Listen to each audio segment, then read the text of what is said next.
Hello, Shatling.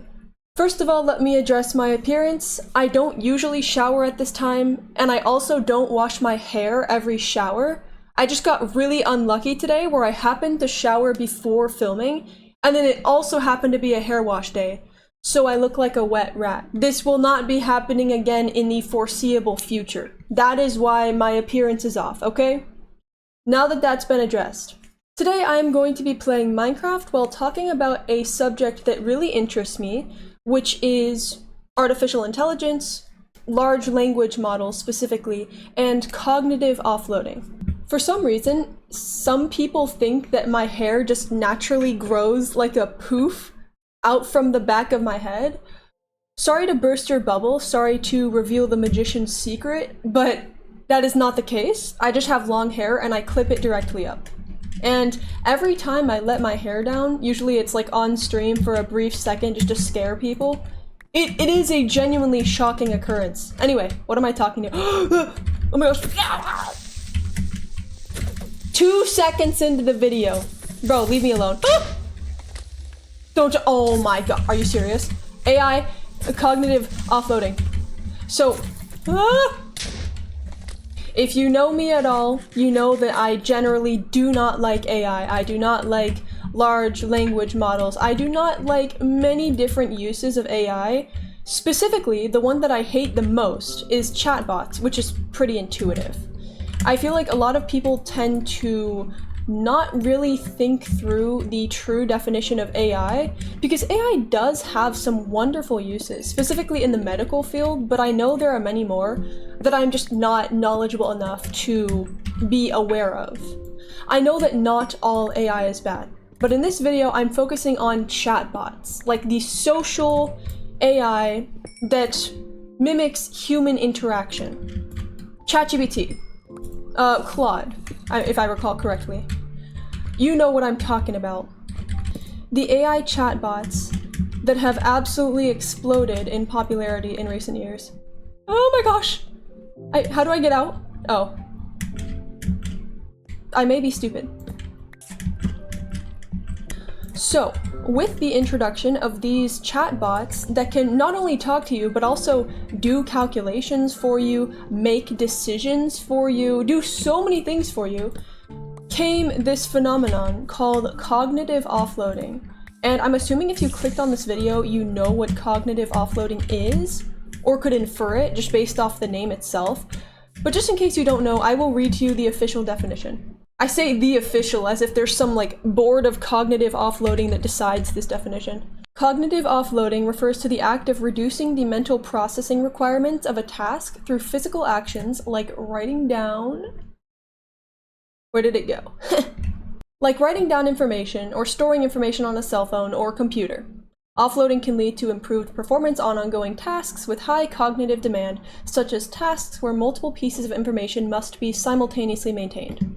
Now, as per usual, disclaimer that I'm not a professional, although I do try to utilize studies and objective facts in these videos. That being said, I'm just a chud on the internet that likes talking about this stuff, so keep that in mind. Now, if you were paying close attention, or really any attention at all, you'll notice that the definition of cognitive offloading seemed to frame it in a positive light. It was talking about how it can make you, more efficient? How it's good for your productivity, potentially? Being able to take that weight off of your brain and put it onto something like a notepad or some sort of software.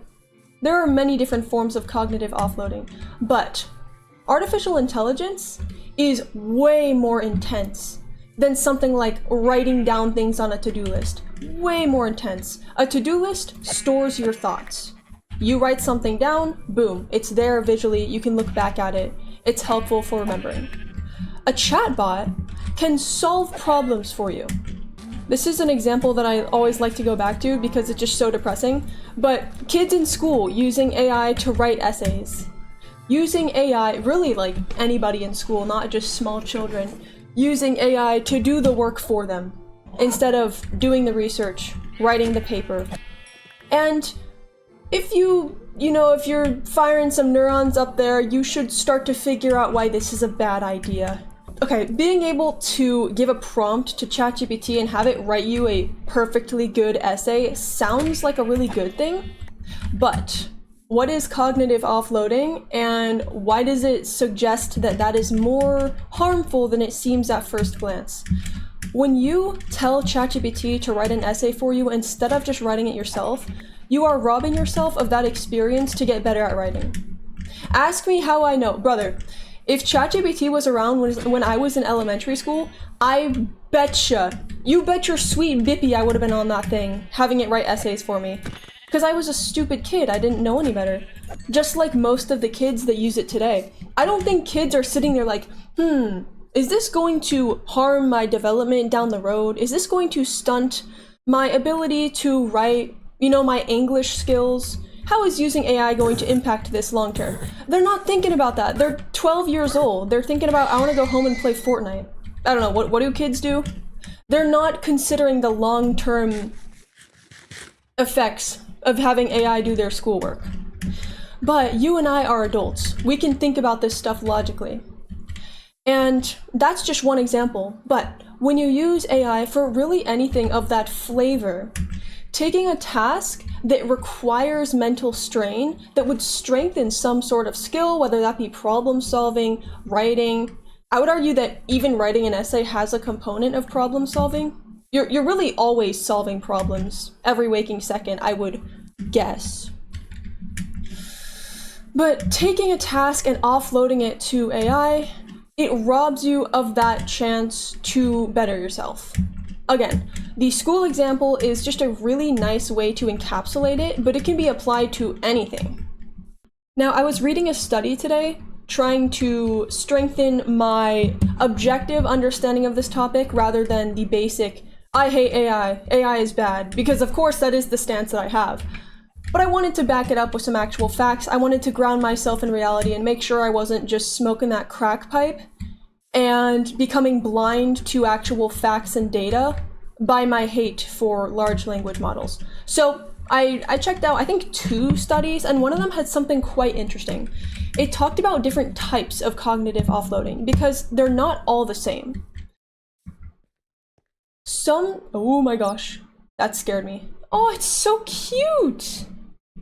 Oh my gosh. Wait, did they change the bat model? That's adorable.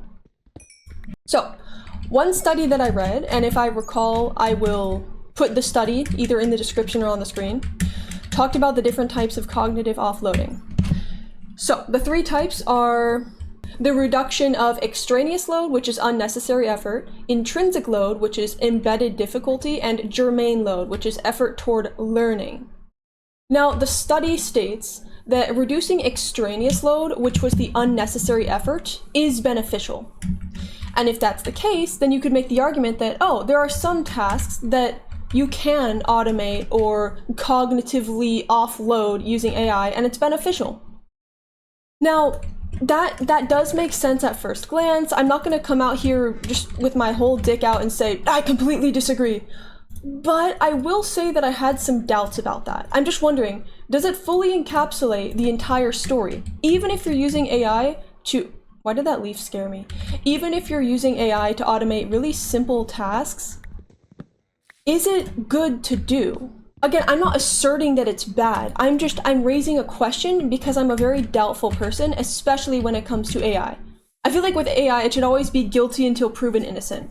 And one thing that I thought of with the whole reducing extraneous load, aka unnecessary effort, which is supposedly good, is that still doesn't consider the environmental impact. That doesn't consider the environmental impact of utilizing platforms like ChatGPT. So that's one thing I can think of off the top of my head. Another little game theory I had was, what if it creates dependency? What if somebody gets so used to turning to a chatbot every time they have a minor inconvenience that their resilience to problems just starts to degrade over time? Anytime they have a minor inconvenience, they need to pull up ChatGPT. They can't just give a bit of effort. Now, I understand the desire to minimize effort. That's kind of built into our biology as humans, to try and do things in a way that takes the least amount of effort as possible. But I really question anything when it comes to AI And I'm always wary. Not only is it just bad because of the environmental impact, but also just looking at the psychological aspect, what am I even doing? I'm just wandering around breaking wood. All right. I just feel like as a generation, there's a risk of becoming more and more weak, underutilizing our problem-solving skills, which is going to result in them becoming weaker over time. Of course, this isn't everyone. I'm taking some guesses. Like I said, I'm not a professional, and this is more of an opinion piece than anything. Another thing that was mentioned by a study, I'll try to put this one in the video as well.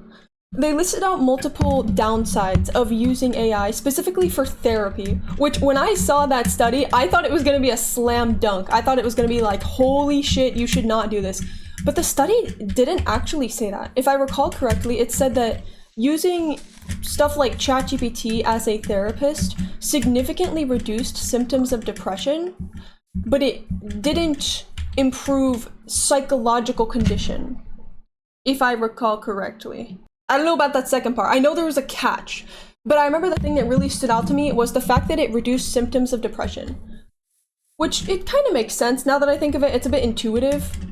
Talking your problems out with somebody, even if that somebody isn't a somebody and it's just a bot on your computer, would have its benefits, I would guess.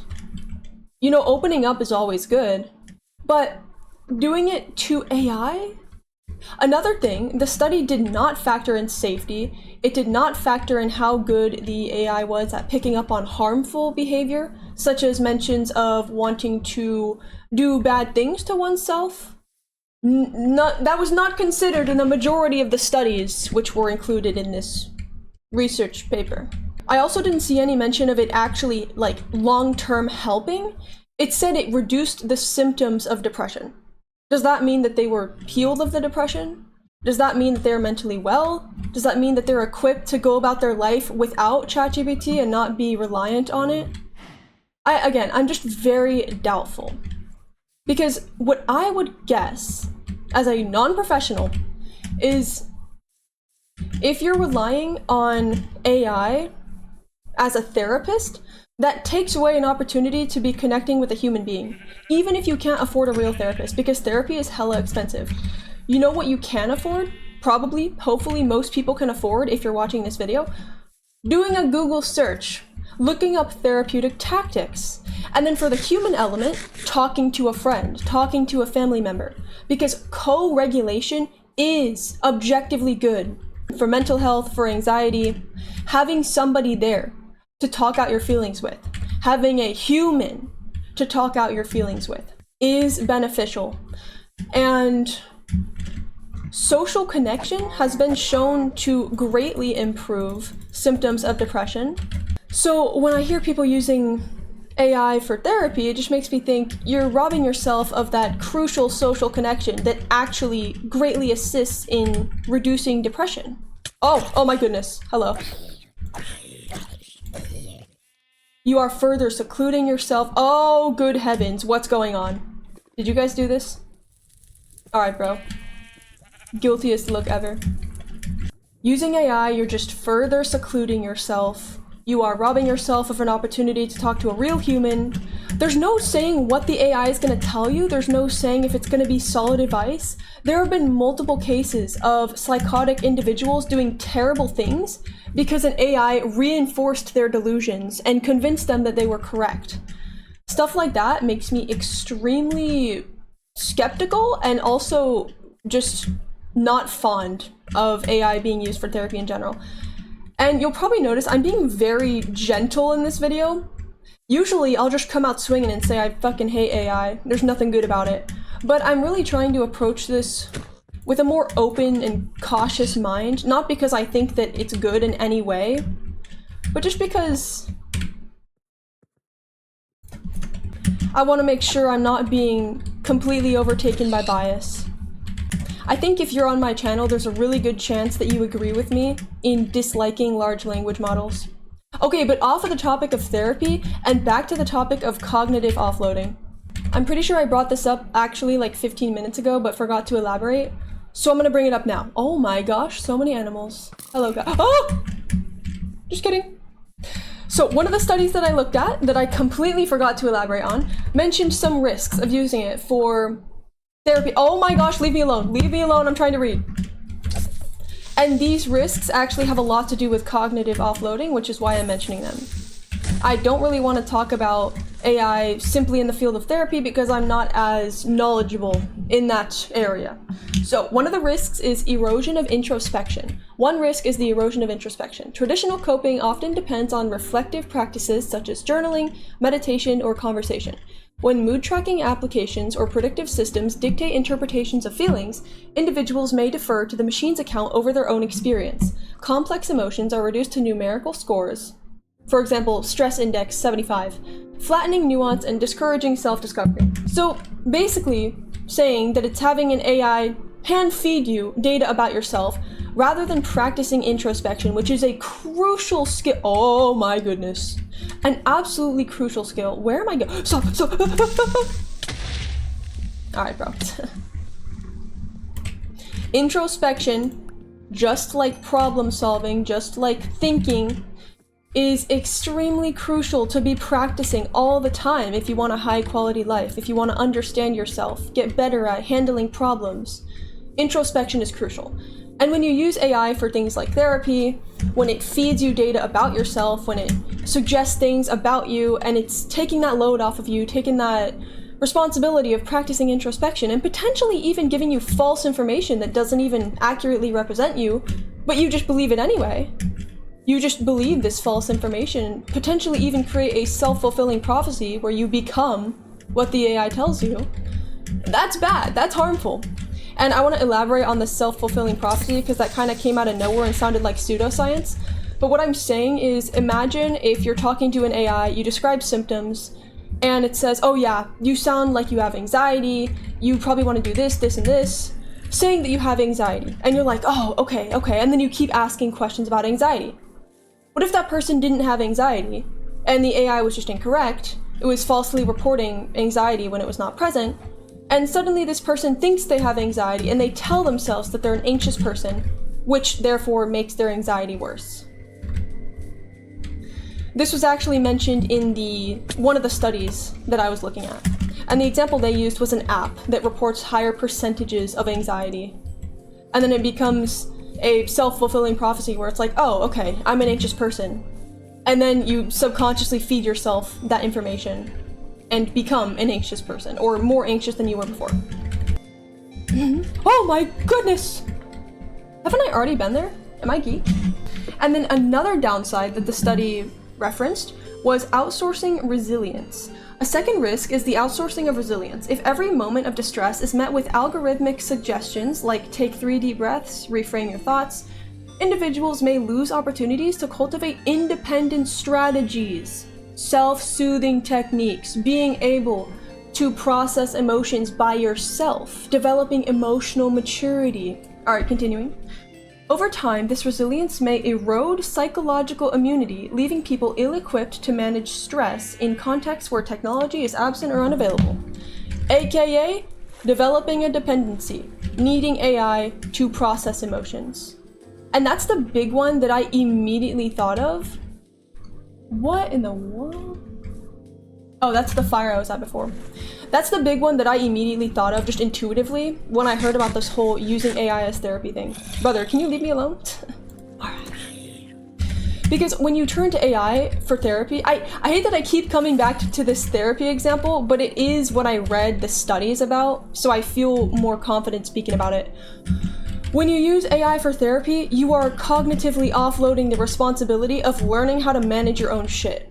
Learning how to problem solve. Learning how to manage your emotions. There are, I believe, 3 types of coping.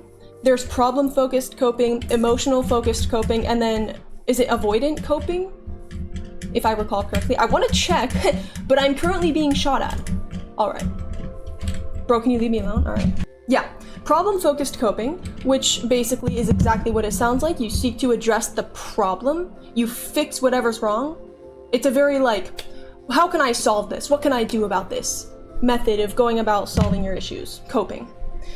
Another way is emotion-focused coping, which again is exactly what it sounds like. Instead of trying to address the problem, how can I fix this? It's more, how can I fix my emotional response to it? I really like that one. I think that's very much internal locus of control. I think that one's super epic and awesome. And then the last type is avoidant coping, which minimizes distress through withdrawal or denial, sometimes maladaptive in the long term. So, when you use something like ChatGPT as a therapist, you are robbing yourself of the opportunity to develop both problem-focused coping skills and emotion-focused coping skills. ChatGPT might suggest an out, might suggest a solution to your problem if you're describing it. It might say, hey, have you tried doing this? Maybe have you tried doing this to solve this problem? Also, it hurts your ability to develop emotion-focused coping strategies because it's gonna comfort you.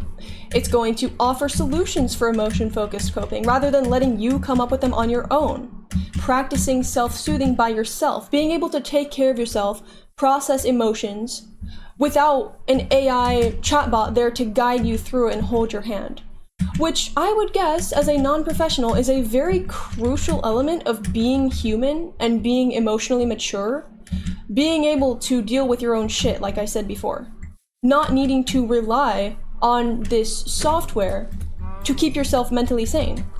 Not feeling an urge to pull out ChatGPT every time something goes wrong. Oh no, there's this problem, there's this obstacle, oh, this is stressful. Alright, here comes ChatGPT to the rescue. There's just so much value in enduring hardship and learning how to manage it. It's like the age-old saying, we learn more from our failures than our successes, and it's very true. But when you just turn to AI and let it do all the thinking for you, guide you through how to problem solve, how to manage your emotions, you're robbing yourself of learning how to do that yourself. You're robbing yourself of the full benefit that you could have gained from a failure. I really think that the answer to many of these problems in this field that I'm discussing, in the psychological, therapeutic, etc., in that field is human connection and seeking out knowledge. Human connection, also co-regulation, very similar adjacent topics. Like I said, good for depression, good for everything. We all love human connection. And seeking out knowledge, actually, oh, a village! Finally! Seeking out knowledge, actually doing a Google search and not just asking ChatGPT for an answer. Yes, that takes more mental effort. And you benefit from it. You benefit from putting in that work. You benefit from reviewing sources, using your own brain to determine which sources are trustworthy. Excuse me. Hello? I'm sorry to intrude. Alright. Developing an arsenal of information that you gather and sorting through it mentally and determining which you should consider the most valuable, the most trustworthy. All of that stuff is an extremely important skill when it comes to gathering data online, absorbing data, the pursuit of knowledge. Oh, look at the baby! Oh, holy golden loot? Thank you for the follow, Pinene. I forgot to turn off my alerts. Oh my gosh, I heard that Google has now switched their UI. So instead of the Google search being the first prompt, and then the AI search being on the side, now AI search is first, and then the normal Google search is on the side. Correct me if I'm wrong, but I heard that from somebody in a stream, and that's just atrocious news. Have we solved the issue of hallucinations yet? Have we solved the issue of AI using Reddit as a reputable source? Has that been solved yet? I'm curious. Not to mention that it once again robs people of the opportunity to do their own research, exercise their brain. Your brain is like a muscle. Use it and it gets stronger. This video was largely a yap session and an opinion piece because I haven't really had time to do ample research on this subject. But please let me know if you have any thoughts, if you have any critique.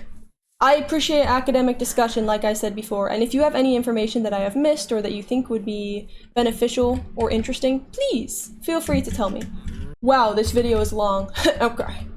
Thank you for joining me, Twin. Make sure to be kind to yourself, and take care of yourself, and follow my Twitch. Okay. Okay. Bye, twin. Mwah.